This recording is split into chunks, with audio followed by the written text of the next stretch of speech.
Hey everybody, this is D Hunter, bringing another action figure review. Today, we're going to look at the McFarlane DC Multiverse, DC Direct, Page Puncher, Supergirl, the Woman of Tomorrow. This is Supergirl from Infinite Frontier #1. Now, interesting story how I got the Supergirl figure. I want to give a huge shout out to my boy Roberto from Puerto Rico for sending this my way. It is much appreciated. So, my ordering experience with Supergirl is as follows. I tried to order her from a Hong Kong website, and I thought that I did. I made an overseas order. It shipped out, and to my surprise, I did not receive her.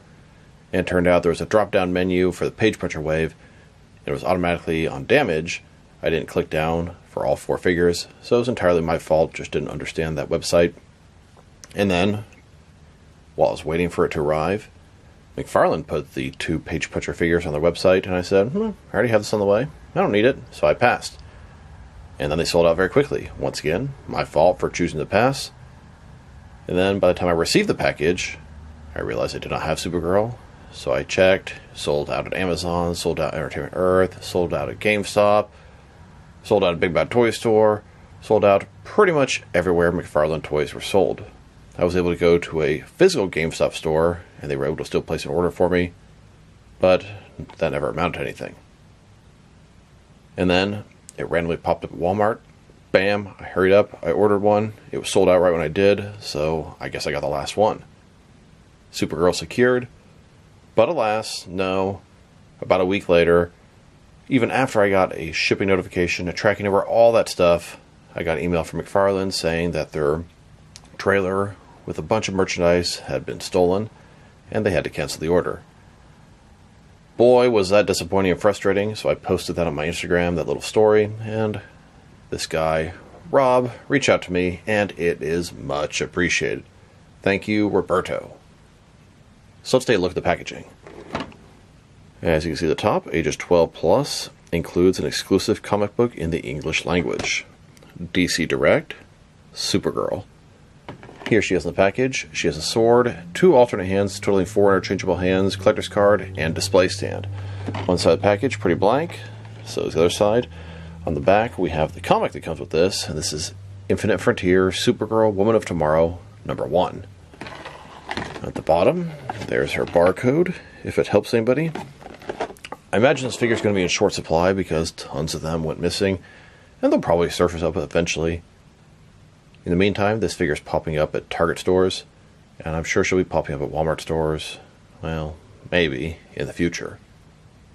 The shipments that were stolen were from the McFarlane Toy Store. They fulfill orders from the McFarlane Collector's Cub at Walmart.com, as well as their own orders, and they received some, and all the stuff that was going to be fulfilled for Walmart turned up missing. So, happy to check off the list. Thanks again, Rob. Much appreciated. So with no further ado, let's open her up. Well, alright. Now that I got this figure out of the package, here she is with all the accessories laid out. She has a total of 4 interchangeable hands, a sword, a comic book, a copy of Supergirl, Woman of Tomorrow #1, and then a display stand and a collector's card. Before I take a look at all that, let's talk about and check out the figure. So this is Supergirl. Her real name is Kara Zor-El. She pretty much has the same powers as Superman, as she's a Kryptonian on Earth. So let's take a closer look. So, starting with her head, she has super thick and luscious hair, sort of wavy. Now her eyebrows look a little bit off, almost like a person that has no eyebrows and just paints them on there. It just seems like they were painted a little bit off where they're supposed to be sculpted. She kind of has RBF. She looks like a bitch. She looks like she's not happy at all. Really annoyed. The expression in her mouth, her eyebrows. She just does not look like she's having a very good time. As we go down, the outfit looks great. We have the traditional Superman logo, or Supergirl logo, whatever. The light blue, the red, the yellow, all look fantastic. Her skirt below that looks good. It's sort of flowing in the wind, going to the side. We have these boots, and instead of going to a point at the top, they sort of come down, and that is accurate to the comic back there. Now, her wrists are cast in the same color as her outfit, which is not horrible, but they should have been flesh colored. The knees, The tone of red is a little bit off, looks kind of weird. Same with the ankles. The ankles also have those hideous old school ball joints because it's an old body reuse. Her cape, it's cloth soft goods with a bendy wire on either side. Mine has, I don't know, like a little spot here or something. So, it's a good looking figure. It looks like it's probably McFarlane's best Supergirl yet. And I believe this is their 5th one. And a closer look at her face and head sculpt. Honestly, she looks like a fucking bitch. Can you imagine someone with this attitude and these powers to match? The hair sculpt is pretty good. And the face sculpt is good. She just has RBF something fierce. And a closer look at her stomach. Might not be able to see it that well, but she has that sort of zipper thing going up and down, but only on the stomach, not on the torso. And that is because this is probably reused from the old Catwoman Nightfall body. And then here's the figure, broken down as far as she can go, with all of her removable parts detached. Now let's check out her accessories, starting off with the boring stuff. Here's her display stand, typical McFarlane display stand we've seen countless times before.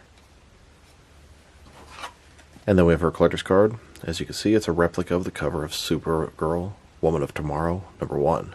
Supergirl. On the back, there is a description. If you want to read that, pause now. Now let's look at her comic.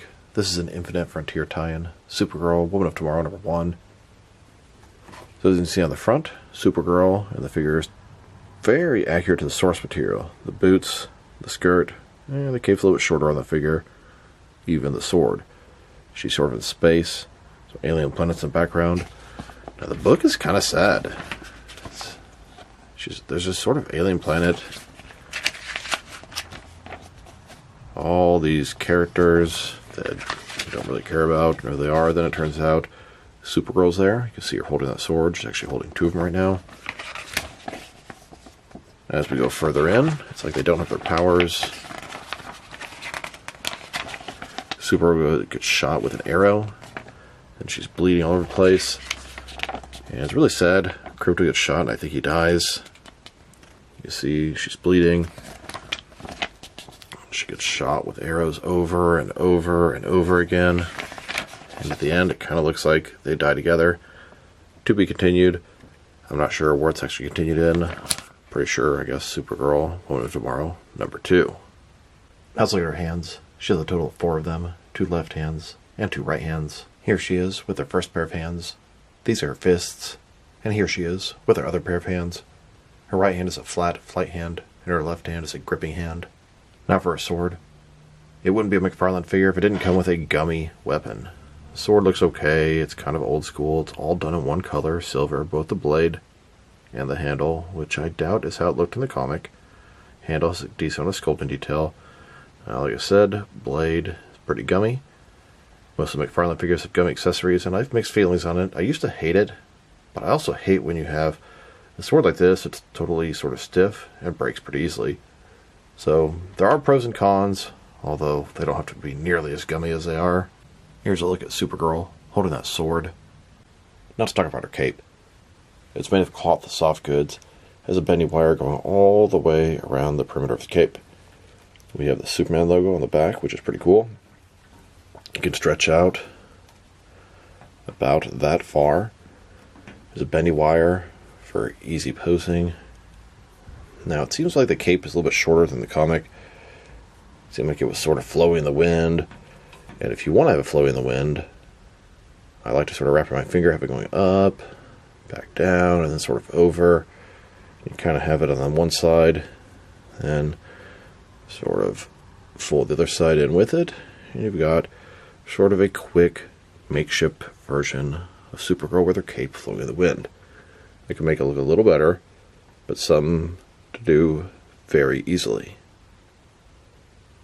Now I wanted to look at the differences, reuse, and similarities between this Supergirl, Woman of Tomorrow, and the DC Rebirth version.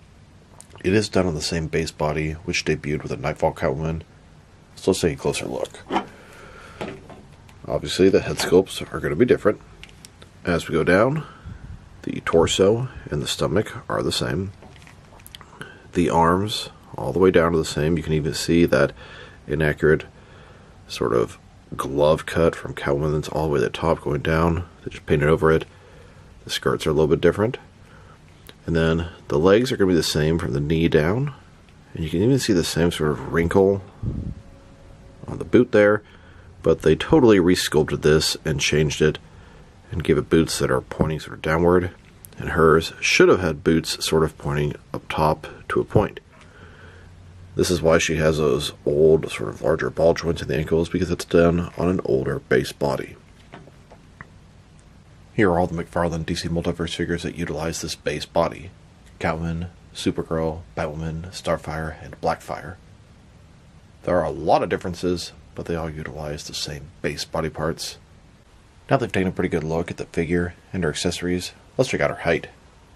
From bottom to the top of her head, standing about 6.8 inches tall, which can translate to about 17 centimeters. And for articulation, starting with her head, of course, you're going to rotate side to side. The hair makes it a little bit difficult. You got to kind of look up and down to get over the shoulders.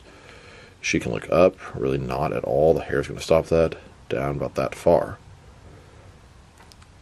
Can't really tilt her head from side to side because the hair just makes that impossible. If you have her in a flight pose, it's going to be really hard to have her looking forward. She's going to have to be looking down. Shoulders on a ball joint goes out about 90 degrees. Up, down, around. She's got that butterfly ring between her shoulder and chest, increasing the range of motion and covering the gap that would be there. There's a bicep cut hidden nicely with the glove that shouldn't be there on Supergirl. Double jointed elbows.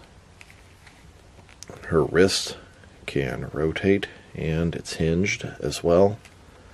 Ball jointed torso, rotate around, not too much, forward and back. Her skirt, it doesn't move. It's attached with another ball joint in the waist. Rotate around, forward and back. Between the two, good range of motion. You get more out of the waist and the torso on her. Legs, almost complete to splits. McFarlane style hip joints. She's got sort of white trunks underneath there. Rotation is non-existent or extremely minimum. They go forward, really not much at all. Back even less. Double jointed knees. And her ankle. Forward and back. Rotate. Tilt. Rock. And toe articulation. Here's a look at my attempt to reenact the cover of Supergirl, Woman of Tomorrow, #1. Here's a look at Supergirl hovering above the skies of Metropolis. And here she is in a flight pose, moving in between different skyscrapers. Now start her out next to some other action figures, starting off with some other Supergirl figures. Here's this new Supergirl figure, next to both the regular and platinum versions of the Rebirth Supergirl, and here, next to the Flash movie version of Supergirl. Then, next to the Injustice 2 version. Here are all the different McFarlane DC Multiverse Supergirl figures. We have 5 of them. There are still plenty of other versions they could make, but I'm pretty happy with the collection right now. I would definitely say these 2 are my favorite. And honestly, I think I'm going to say the new one is my favorite of all of them. And these are all Kara Zor-El. These are all the same character, just in different scenarios. And then here she is, with all of my DC Direct Supergirl figures. Next, with my Mattel Supergirl figures. Here's a look at every single Supergirl figure I have in my collection, by Mattel, DC Direct, and McFarlane.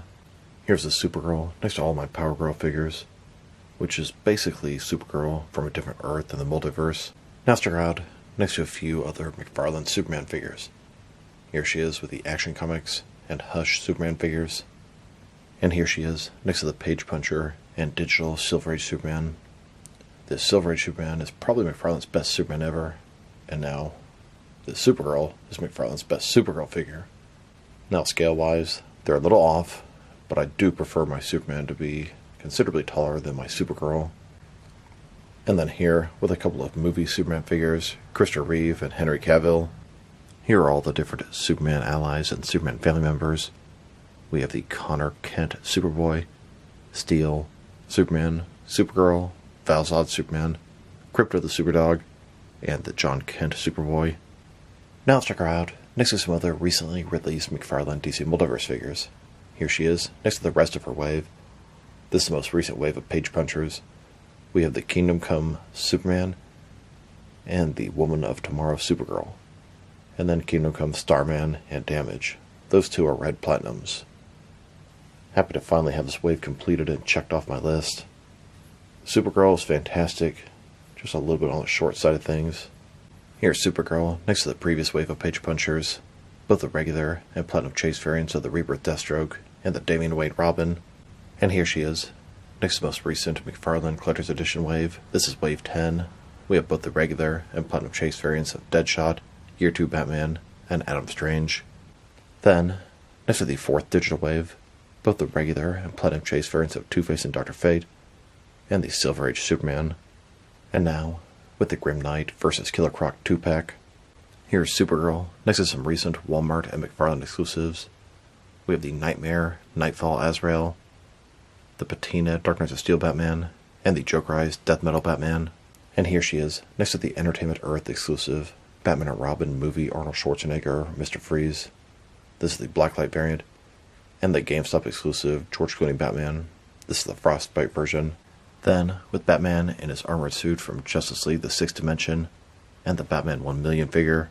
And now, with some recent Batman comic figures, we have the Justice Lord Batman, a Cowardly Lot Batman, and both the orange and purple Rainbow Batman figures. And finally, with the gold-labeled Target exclusive Hourman and Connor Hawk Green Arrow. Now let's check her out, next to some action figures from different various companies, so we can see how she fits in both scale and style-wise, in case you want to know which lines you can mix her with. Since she's a McFarlane toy, they're typically the 7-inch scale. I'm going to start off my comparisons with some of the larger action figure lines I collect, and work way smaller. But first, let's check her out with some of her McFarlane toys' brothers and sisters. In front of you are 5 different action figure lines, all from McFarlane toys, all 7-inch scale. And now, with some Jack-specific wrestling figures, and some Diamond Select toys. Here's Supergirl, next to a bottle of vinegar. And here she is, with some DC Direct and NECA figures. Then, with both some Mattel and Jazzwares wrestling figures. And now, with some Mezco and Mattel DC figures. Next, with some Mafex and Hasbro Marvel Legends. And finally, with some SH Figure Arts and Jazzwares Fortnite figures. So overall, this is a very nice Supergirl figure. I will say that I think it's my favorite McFarlane DC Multiverse Supergirl figure, but it does have some flaws. The main issue is going to be, she's too short. She's about 0.2 inches too short. And when you compare him with some of the taller figures, like Val-Zod or the Silver Age Superman or hell, Power Girl, it just looks like it's a totally different line. It almost looks like it's about the size of the Mattel figure compared to a McFarlane figure. But I'm being a little overdramatic. She's not quite that short. Now her face, it looks good, but she just looks angry. The hair also prevents some range of motion with her neck area, as far as sort of tilting side to side, looking up. The cape, it's good, although I don't really like how it's bunched up at the bottom. Her ankles have the sort of dated, large ball joints, and then the mismatched knees and ankles. With all of those kind of nitpicky complaints, I'm going to rate this figure at a 7 out of 10. I think she's very nice, and she's going to be my default and main Supergirl in the Multiverse line. So this is D Hunter. Thank you for watching this video. If you liked the video, press like below. If you have anything you want to say about the video, add to the comment section. If you want to see additional action figure reviews from me, press subscribe. I do appreciate when you do that. Once again, this is D Hunter. Thank you for watching this video, and I'll talk to you guys real soon.